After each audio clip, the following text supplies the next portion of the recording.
Fala, Thiago. Fone de ouvido novo. Bom, Espetáculo, hein? Tudo bem? ó, Bom dia. bom dia. Eu estava falando aqui aos amigos que estão entrando aí que hoje nós vamos dar 10 revistas de direito tributário para aqueles que, assim que for for postada essa live no IGTV, curtirem e mandarem uma mensagem para a Bradt. As 10 primeiras mensagens vão ganhar uma revista da Bradt que nós enviaremos, obviamente, à casa de vocês. Que bacana! É. Tem que curtir. A Luciana vai verificar lá se curtiu a live e mandar o direct para a Bradt. Não, tem que A curtir, revista falar ótimo, que eu tô tem que falar que tá, tem que falar que tá bom, tem que falar que tá bom, senão a gente vai parar de fazer.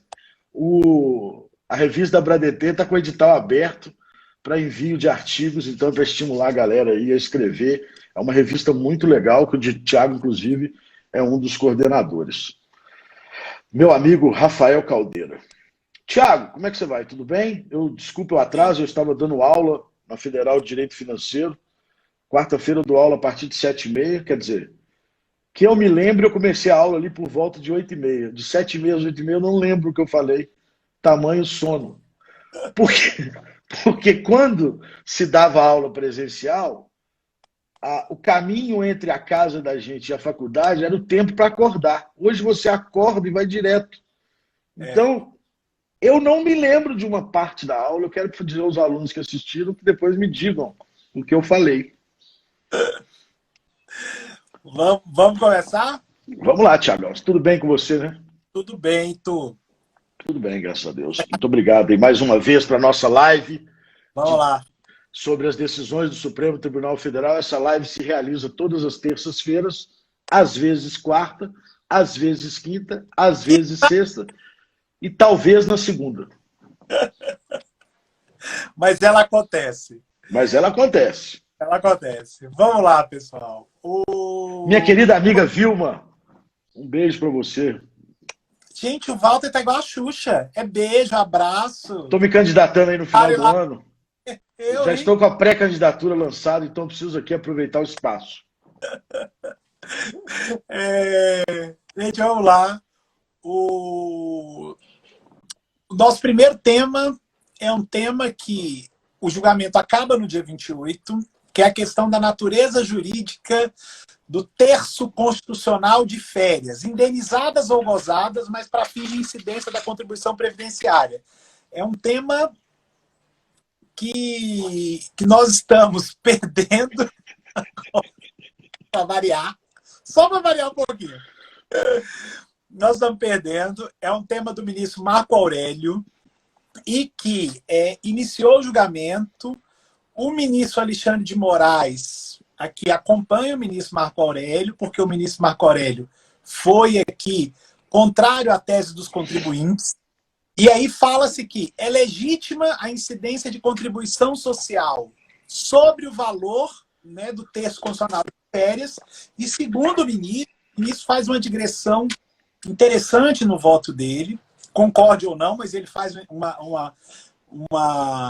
ele tem uma consequência lógica. O ministro Marco Aurélio sempre foi favorável à incidência da contribuição previdenciária nessa questão, então o voto dele realmente não é algo que cause perplexidade, pelo menos a mim, e para ele estão caracterizadas a habitualidade e a natureza remuneratória dessas férias gozadas, porque ele vira e fala assim, é uma questão que todo ano acontece, não tem nada de extraordinário, então essa verba aqui, ela é habitual e ela surge em razão da natureza remuneratória, ou ela tem natureza remuneratória porque ela é uma contraprestação pelo serviço prestado.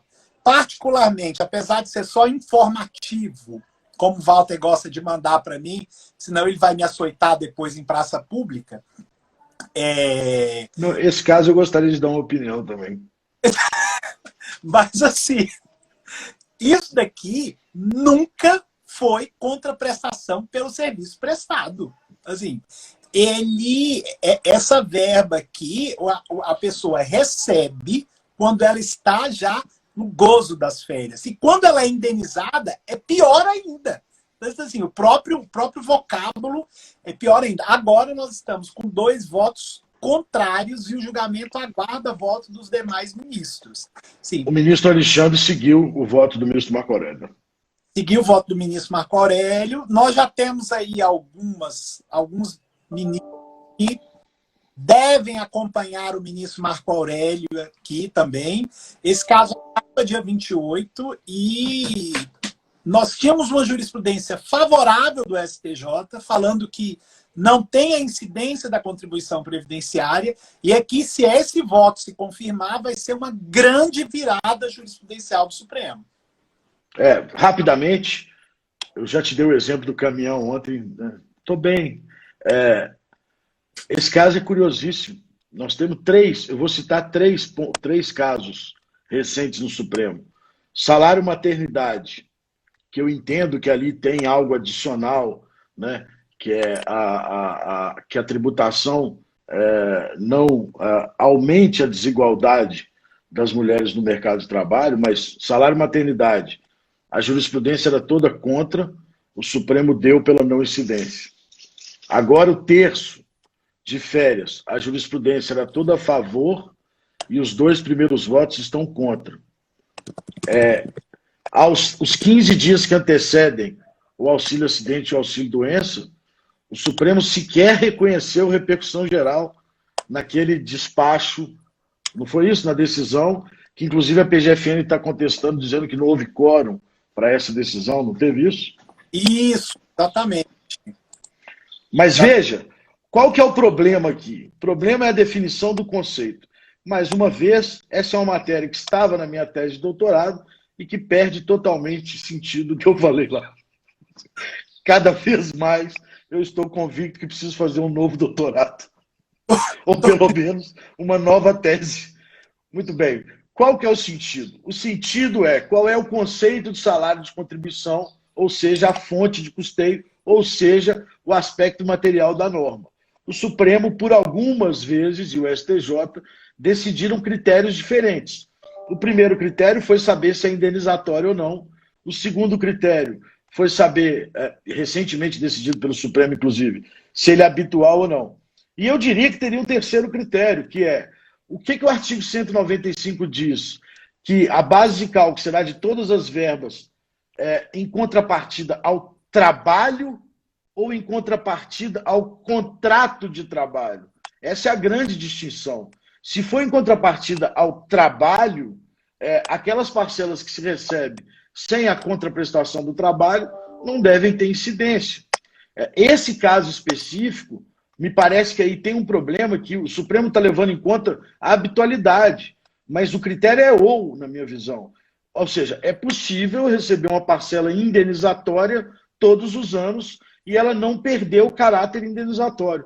Nós discutimos isso muito no julgamento no CARF, eu e você, um julgamento que demorou umas 6 horas, não sei se você lembra disso, há muitos anos atrás. Ou seja, o fato de ser habitual retira o caráter indenizatório, né? Porque claramente o texto constitucional é uma forma de indenizar aquele período que está ali, que a pessoa vai para o seu descanso. Esse caso é um caso. E aí, assim, nós ganhamos salário maternidade. Tem muita gente que fala assim, não, mas assim, o contribuinte tem perdido muito, mas ganhou salário maternidade. Ô, gente, salário maternidade não faz, assim, é importante, mas não tem um volume significativo. E é um benefício previdenciário, e ele causa realmente uma desigualdade no mercado de trabalho. Né? Teve aquela live... Vou botar meus óculos para ficar mais intelectual, como você. Aqui os meus. Muito bem, doutor Walter. Comendador. Só para parecer mais intelectual, mais reflexivo. E assim, aonde nós temos um volume realmente aqui, aí muito maior do que na questão dos primeiros 15 dias do auxílio do ISA, é no texto constitucional de férias, onde eu tenho assim a totalidade dos empregados. Esse caso... E pode mudar a jurisprudência no sentido de que a habitualidade é o único conceito a ser verificado. Né? Isso é perigoso, ou seja, para outras verbas nós podemos ter alguns reflexos também. Esse é um julgamento que tem que se acompanhar com muita atenção. Comandante Faro está aí, comandante Daniel Julião está aí. Depois é eu que sou candidato, né? Tem que arrumar. O tributário tá ruim, viu? Eu vou fazer curso de compliance, LGPD. Tem que arrumar uma nova forma. Vou ver essa live no Netflix. Esses julgamentos do Supremo nessa pandemia, eu sonhei esses dias que estávamos eu e você no asfalto, aí vinha um cara correndo, esbarrou na gente, perguntou, tá tudo bem? Não, tá tudo bem, só deu uma dorzinha aqui. Aí daqui a pouco veio uma bicicleta, passou em cima da gente, nós, em cima do pé, não, machucou, não, só um pouquinho o pé, mas tá dando para caminhar, nós continuamos caminhando, mancando. Aí daqui a pouco veio um carro, passou por cima, arrebentado, nós caminhando com muita dificuldade. Veio um caminhão, esmagou a gente no asfalto, e alguém perguntou, você tá bem? Nós dois só murmurando. Tô bem. É isso. E aí, agora vem o segundo carro para matar a gente. Esse caso é o caso de crédito de ICMS da Gélita, de ICMS incidente sobre operação oriunda de outro ente federado que concede unilateralmente benefício fiscal. E aí, olha que interessante esse caso. Porque esse caso tem uma... Esse caso eu não conheço, não. Uai, conhece sim, só. É o caso do ministro Gilmar Mendes. Conhece sim. É o caso da guerra fiscal. Ah, nossa senhora. Conhece. Esse aqui é um trator. Esse aqui é um trator em cima. E prestem muita atenção nesse caso, porque o Supremo defendeu que fixou a seguinte tese, que o estorno proporcional de crédito de ICMS pelo estado de destino... Nossa, eu conheço muito esse caso. Em razão de crédito fiscal presumido concedido pelo estado de origem sem autorização do CONFAS, não viola o princípio constitucional da não cumulatividade. Só que aí... Preste atenção. Assim, aqui tem um monte de eu falar... Não, eu vou falar assim, eu quero falar casca de banana. Porque os ministros aqui... Esse caso é um caso super interessante de estudo. Apesar de ser um atropelo, é super interessante. Um dos ministros aqui, a questão constitucional enfrentada não está relacionada à ausência de autorização de CONFAS, mas ao fato do ICMS não ter sido, agora, cuidado, efetivamente cobrado. Aqui me dá até um... Ou seja, o crédito só é possível, isso estou falando da visão do voto, daqui a pouco eu vou dar minha opinião.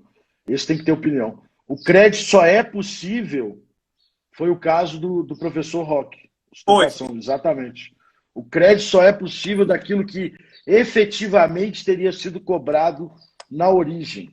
Então, gente, aqui é uma sinalização para o caso do ICMS na base de cálculo do PIS da COFINS. Tiago, já está difícil de administrar o caminhão que passou. Você vai falar do caminhão que vai vir, eu vou morrer, eu vou desligar o encerrar aqui. Pelo amor de Deus. Você tem razão.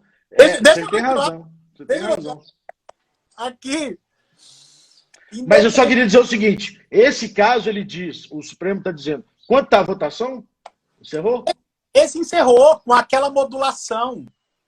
Então, esse caso é o seguinte, no STJ, isso era interpretado como terceiro de boa-fé, ou seja, eu, adquirente em Minas Gerais, comprei um produto de São Paulo, todos os estados dão incentivo, São Paulo, da Bahia, do Paraná, enfim, e lá na origem, o vendedor, o remetente, detinha um incentivo fiscal. E aí, inclusive, em São Paulo e Minas, tem portarias já fixando qual é o valor de redutor do crédito que você faz. Aqui é a resolução 3166. O STJ dizia, não, o adquirente, ele age como terceiro de boa-fé, porque ele paga o ICMS que está destacado na nota. E o ICMS que está destacado na nota é o ICMS integral. Portanto, se eu paguei o ICMS destacado na nota, eu tenho direito ao crédito ICMS destacado na nota. O Supremo diz, não, vale o ICMS cobrado na origem. Eu acho, com todo respeito, um equívoco, Porque eu já vi casos em que a nota fiscal é igualzinha, o ICMS é integral e o cliente ou o destinatário paga o ICMS completo, portanto, ele teria direito ao crédito completo. Mas o Supremo não decidiu Com isso. certeza, completo. Com certeza ele tem direito ao crédito completo. Inconstitucionalidades não se compensam, igual Perfeito. falou aí um colega. O Faro botou uma observação interessantíssima. Ele viu assim, ó, eu podia estar roubando, eu podia estar matando, mas eu estou advogando ainda no direito tributário. É isso. E aqui, os ministros conferiram a decisão, efeitos... A minha internet ou a sua começou a falhar, hein? A minha internet ou a sua começou a falhar. Eu acho que é o excesso de acessos. Bom, eu acho que é a sua. Eu acho que é a sua. Eu acho que foi porque eu falei, eu quero me desculpar. Eu falei que o Supremo estava errado. Desculpe, o Supremo não está errado. Foi uma opinião aqui informativa. Né? Então, assim... Ele não está errado? Eu acho que ele está errado nesse caso. Não, lógico que ele está errado, mas falou que o Supremo está errado, a internet começa a cair. E aí... É verdade. Tiago, pelo amor de Deus. Claro que não é isso, Tiago. A sua internet está ruim. Bota o fone de ouvido aí. Não, não é isso não. O fone de ouvido eu coloquei, deu bateria ruim. Daqui a pouquinho eu volto nele. Mas aqui vamos voltar. Os ministros, além de tudo, conferiram eficácia ex nunc, ou seja, a partir da decisão do plenário, fiquem resguardados, essa modulação foi super interessante. Eu comentava essa modulação, eu debati ela ontem com a professora Isabel. Pois é, para que ela é muito interessante. Ou seja, não vamos dizer que está errado. Apesar de discordarmos do mérito do Supremo, tem uma parte da modulação que é muito interessante. Que ficou resguardado todos os efeitos a partir da decisão do plenário, só que aqui, olhem que diferente. Nos casos que ainda não houve lançamento tributário, este só poderá proceder o lançamento em relação a fatos geradores ocorridos a partir da decisão. Então, o ministro Gilmar ele é sensacional, um ministro muito preparado, e aí ele vira e fala assim, ó, se lançou, eu tenho modulação, assim, para fatos geradores ocorridos a partir da decisão, e eu não posso ter lançamento. Se teve lançamento, aí vai ter uma decisão, ou vai ter que se analisar melhor aqui o caso concreto. Então, assim, se não houve lançamento tributário por parte do Estado, de destino, este só poderá proceder o lançamento a partir da decisão do Supremo Tribunal Federal. Esse caso, pelo menos aqui, foi acertado na modulação. Não, essa modulação ela é um passo a mais na teoria do ministro Gilmar Mendes, que foi o precursor dessa matéria na Suprema Corte e na doutrina brasileira, né? Pelo menos na minha visão, ele e a professora Isabel são os que primeiro e tão bem trataram da matéria. Há uma evolução aí, porque no passado se modulou para preservar as discussões em juízo. Hoje, essa modulação feita por ele dá um passo adiante para dizer o seguinte, quem merece proteção?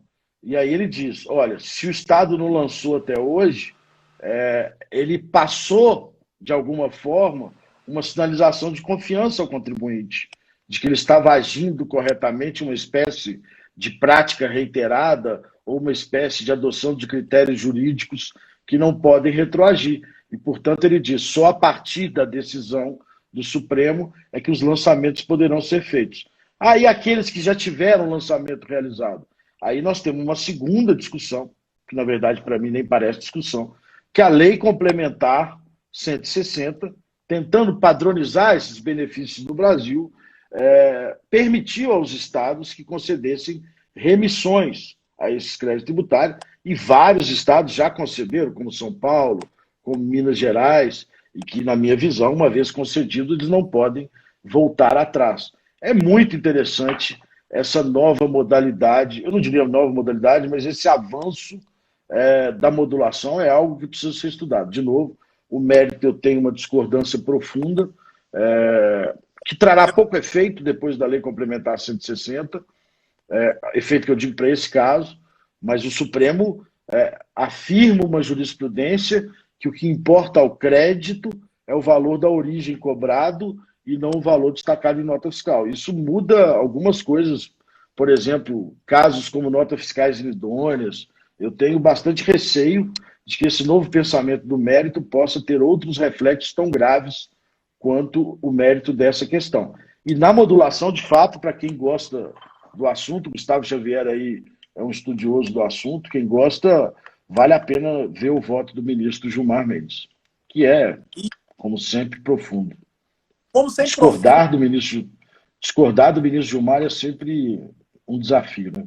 É sempre um desafio, e aqui, assim, o ministro trouxe essa questão do lançamento, é importante, nunca tinha tido isso no Supremo antes. Não. Então, isso é que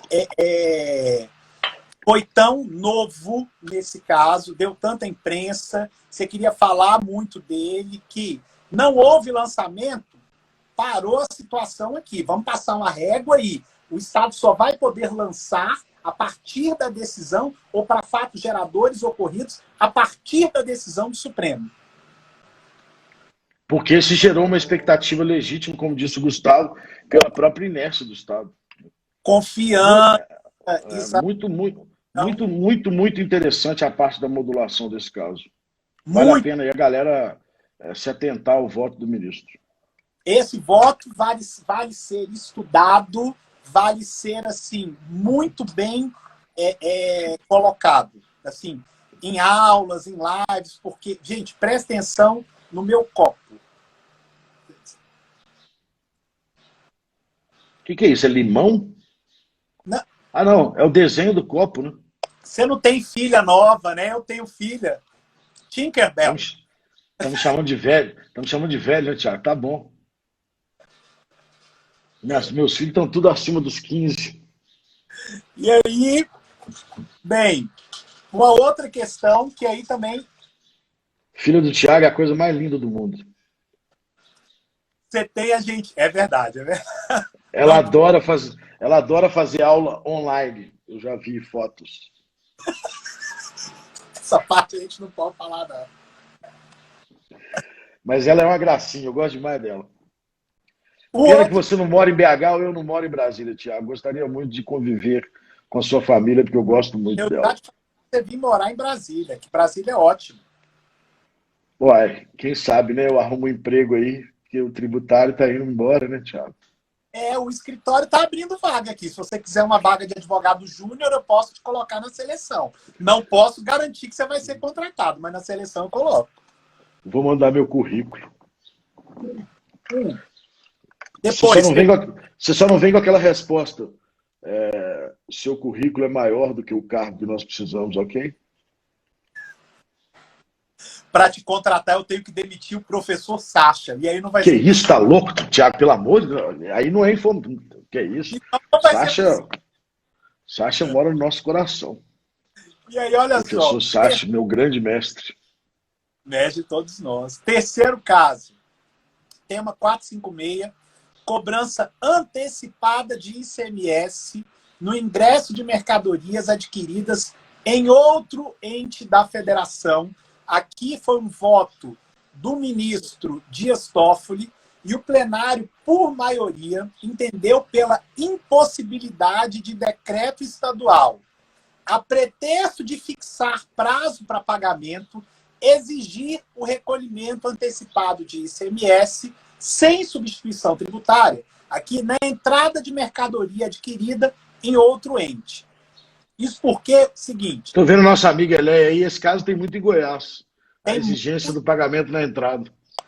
Segundo os ministros aqui, o recolhimento antecipado do ICMS na entrada de mercadoria, ele está submetido à reserva legal. Então, uma vez que altera o critério aqui temporal da hipótese de incidência. E aí surgir, antes que deveria surgir, a obrigação tributária. Então, essa foi a grande questão. No outro plano, o ministro trouxe também que, à luz da jurisprudência do STF, somente antecipação tributária com substituição está submetida à reserva de lei complementar. Então, para esses casos aqui, eu entendeu, pela impossibilidade do decreto estadual ter ou fixar esse prazo de pagamento, eu tenho aí uma reserva de lei complementar. Olha que interessante, os amigos todos mandando aí que isso, o prazo de pagamento ser reserva de lei, ou antecipação do pagamento, né? Vários estados adotam esse procedimento. Todo mundo mandando. Ele é presidente lá no Mato Grosso.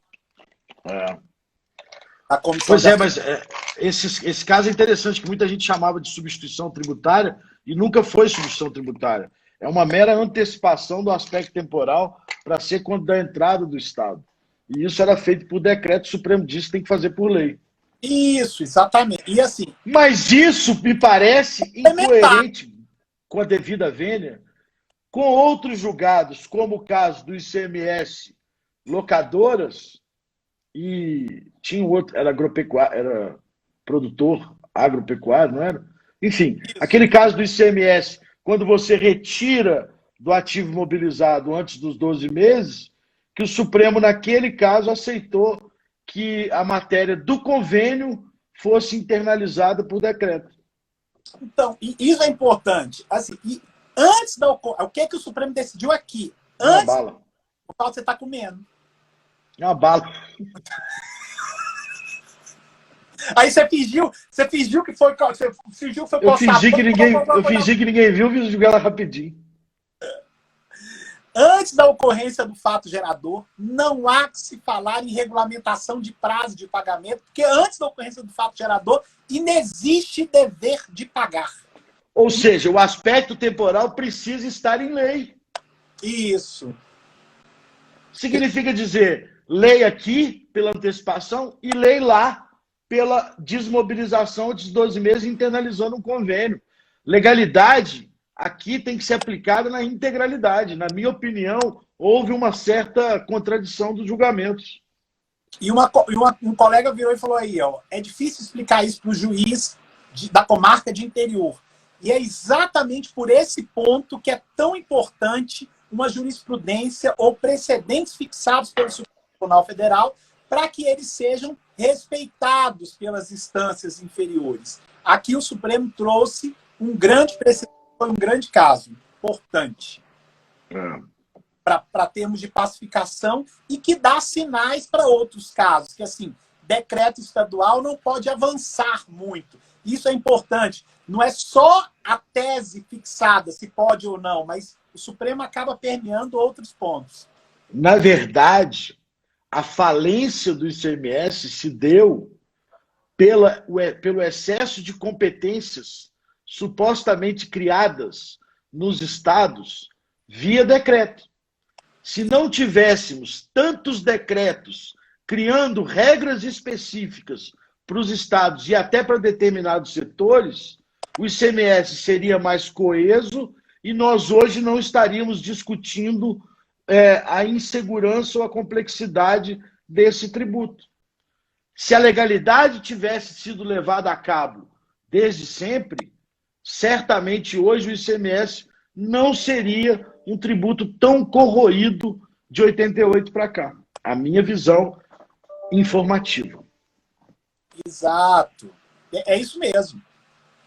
Terceiro caso, que nós já estamos tempo avançado, né? Quarto caso, desculpa. Nós vamos pedir ao Instagram para que a sua live tenha 2 horas de duração. Esse caso é o caso da constitucionalidade do parágrafo único do artigo 73 da 9430, que é aquele caso da restituição do ressarcimento de tributos e a que nós falamos aqui quando ele estava pautado ainda sem julgamento. Isso. E aí, assim, o plenário ele fixou a tese que é inconstitucional, por afronta ao artigo 146 da Constituição, a expressão ou parcelados sem garantia, que constava da 9430, na medida que ele retira os efeitos da suspensão da exigibilidade prevista no CTN. Então, o que aconteceu aqui? Os ministros consideraram que o artigo 146 da Constituição, ele dispõe que cabe à lei complementar fixar ou estabelecer normas gerais em matéria de legislação tributária. De crédito tributário, especialmente aqui, né? Isso. Especialmente sobre obrigação, lançamento de crédito, prescrição e decadência, o que inclui a extinção da obrigação tributária. Né? Então, nesse sentido, eles fazem uma relação que a compensação prevista no 156.2 do CTN, ela é uma forma de extinção da obrigação tributária, sob condição de ulterior análise. Então, considerando que o artigo 151 prevê o parcelamento como hipótese de suspensão da exigibilidade, sem fazer qualquer condicionamento à existência ou não de garantia, essa exigência ou permitir que o fisco realize uma compensação de ofício aqui do débito sem garantia, sob pena de... ele vai condicionar a minha suspensão da exigibilidade. Então, essa é uma condição que não está prevista em lei e que, por isso, o Supremo não validou. E aqui é importante, o Supremo tratou do 156, do 146, do 151 do CTN, para falar que é inconstitucional esse negócio de exigir ou limitar a minha suspensão da exigibilidade. O artigo 151 do CTN em nenhum momento tratou dessa questão. Você reclama do Supremo em matéria tributária, está aí uma belíssima decisão. Eu, esses dias, estava num debate com a Procuradoria sobre as modalidades de transação e surgiu lá essa pergunta. Ou seja, resumindo aos nossos amigos que estão aí, se eu tenho um parcelamento em curso ou uma modalidade de transação e eu vou receber uma restituição administrativa ou um precatório, poderia a União Federal dizer: você não vai receber, não. Vou abater aqui do valor que você está me devendo. O Supremo, que é a imputação. O STJ disse: a imputação é constitucional, desde que os débitos estejam com exigibilidade suspensa. Não estejam, perdão, com exigibilidade suspensa.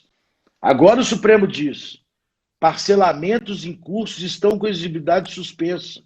E se a norma geral suspende a exigibilidade, não pode aquele valor ser exigível a ponto de compensar com o crédito que vou receber.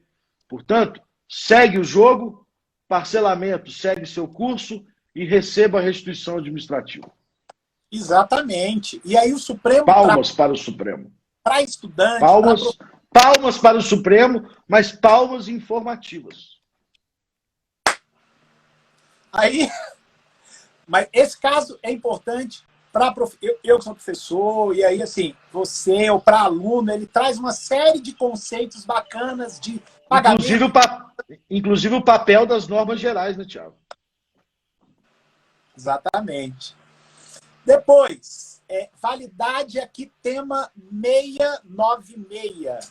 Aí é aquele caso que a gente já falou aqui, a gente só está falando do final dele, que é aquela questão da validade da destinação de recursos advindos de contribuição para custeio, também para o melhoramento e a expansão da rede.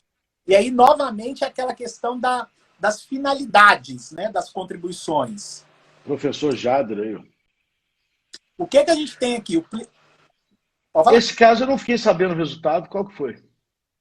Que é constitucional a aplicação dos recursos arrecadados por meio dessas contribuições para custeio, essas COSIPs, na expansão e no aprimoramento da rede.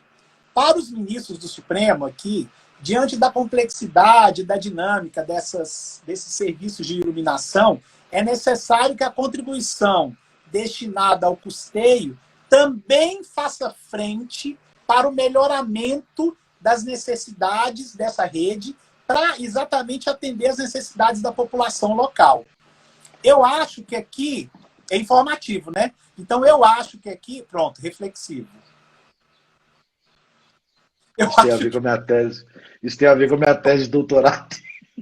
Eu acho que aqui a decisão do Supremo está válida, porque ele fala das necessidades da população local, que aqui Você está ficando metido a besta. Agora você decreta se a decisão do Supremo é válida ou não é válida? Não, eu estou falando informativo. Meramente informativo. Eu leio a decisão com bom ânimo, porque ele fala do melhoramento da rede de iluminação pública, só que a gente tem que ter cuidado, porque se essa decisão se expande para outros tipos de contribuição, aí eu não vejo com bons olhos. Meramente Mas aí eu te pergunto, com a decisão da Lei Complementar 110, que não abriu mão da finalidade, mas disse que há uma finalidade subjacente e que a finalidade específica não estava prevista em lei, que eu não concordo, mas ele não abre mão da finalidade. E essa decisão, você acha que o Supremo, apesar de não abrir mão da finalidade, criou uma finalidade que eu diria mais genérica? Cria uma finalidade mais genérica, uma finalidade que não é aquela da criação da norma. Isso me deixa um pouco perplexo, porque eu acho que a contribuição ela tem que estar ligada à sua finalidade ou à vontade do legislador. E não assim, mas ela também pode ser usada para esse fim, porque está relacionado a situações ali, não é o caso do FGTS, mas o caso aqui da iluminação. O melhoramento, se for ler de forma taxativa a lei, eu não tenho essa previsão. E uma última pergunta desse caso. Levante seu copo. Olha aqui a diferença da classe trabalhadora e a classe rica em cima. Olha aí, ó, tá vendo? É difícil. Lamentável. Lamentável. Uma última pergunta sobre esse caso. Você acha, eu queria a sua opinião agora mesmo, você acha que eu deveria fazer um cartão com um pedido de desculpas à minha banca de doutorado? Acho. Porque, coitados, né? Leram aquele trabalho que não valeu hoje quase nada. A Carolina fala aí que se foi o mesmo entendimento da multa do FGTS. Não foi. Lá da multa do FGTS, Carolina, eles falaram que a finalidade não era somente recompor. O ministro enxergava novas finalidades na lei, não era uma finalidade exclusiva. E aí ele enxergava que, apesar de ter sido a motivação da Lei Complementar 110, que no texto legal a finalidade não estava expressamente determinada. Qual é a diferença desse nosso caso? Esse nosso caso da contribuição aqui, o Supremo virou e falou assim, olha, ele foi criado para esse fim, mas ele também pode servir para melhoramento da rede. Porque ao fim e ao cabo, essa finalidade é a mesma. Nesse julgamento ele fala isso. Ele fala, para viabilizar a iluminação pública, eu preciso também viabilizar o financiamento. Ou seja, para ele é alargar um pouco a finalidade previamente estabelecida, mas sem abrir mão do controle da finalidade. E aí, além do meu copo ser chique, ele é constantemente alimentado pela minha auxiliar de produção, doutora Roberta Lobato. Pois é, tá vendo? Isso daí, gente, vocês não sabem não, né? Mas esse cristal do copo do Walter é um cristal austríaco, raro, caro. Um copo desse... A gente cria filhos... pelo amor de Deus, Thiago, isso é vidro. Vamos lá. Vamos lá. Então, esse caso me preocupa e eu quero aqui, publicamente, mandar um abraço para minha banca de doutorado. Dizer que, desculpa, eu tentei. Obrigado pelaquela força naquele período.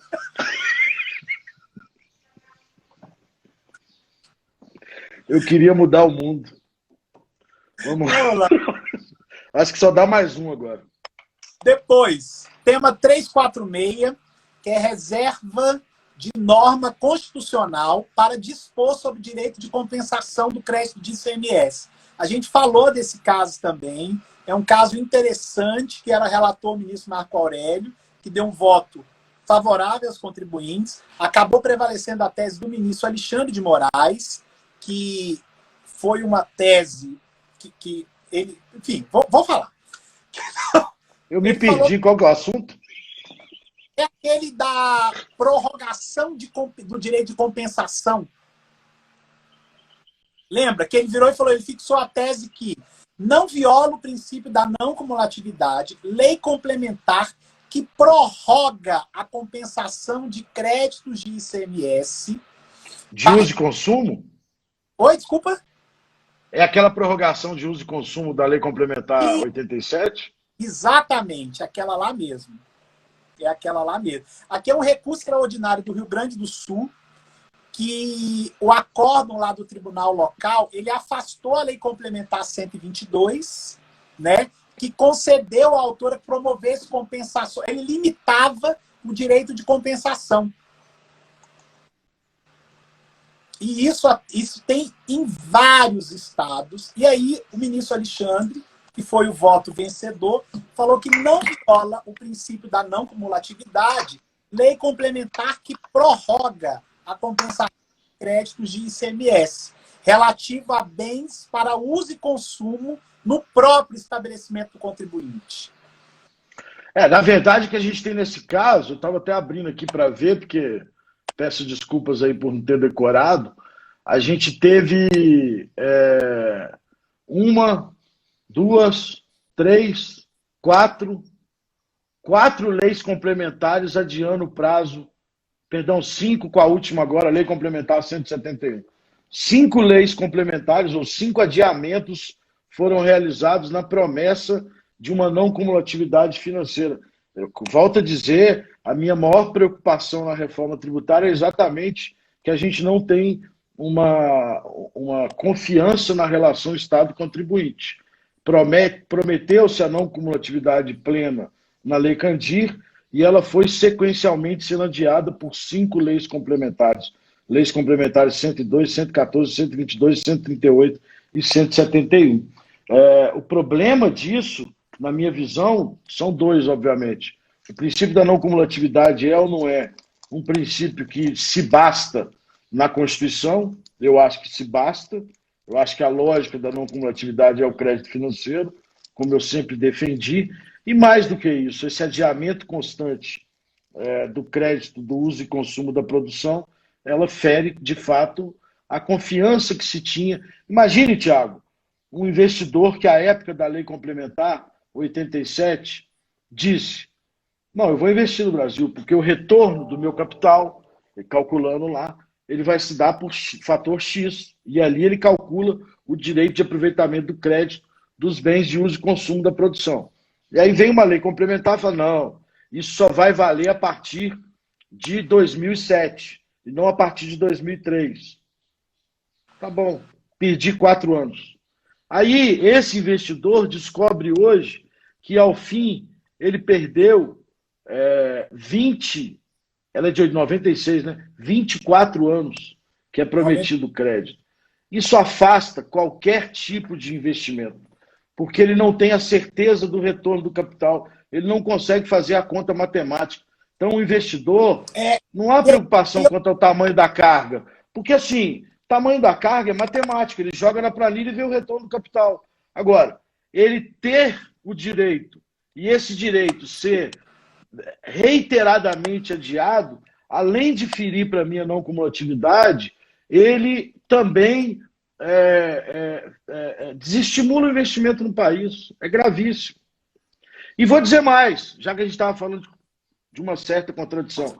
Naquele julgamento do ativo imobilizado do PIS e da COFINS, que não foi permitido o aproveitamento antes de 2004, e que o Supremo julgou inconstitucional a exigência, o acórdão do Supremo diz: a não cumulatividade se basta na Constituição e ela deve ser plena e a lei ordinária não pode restringi-la.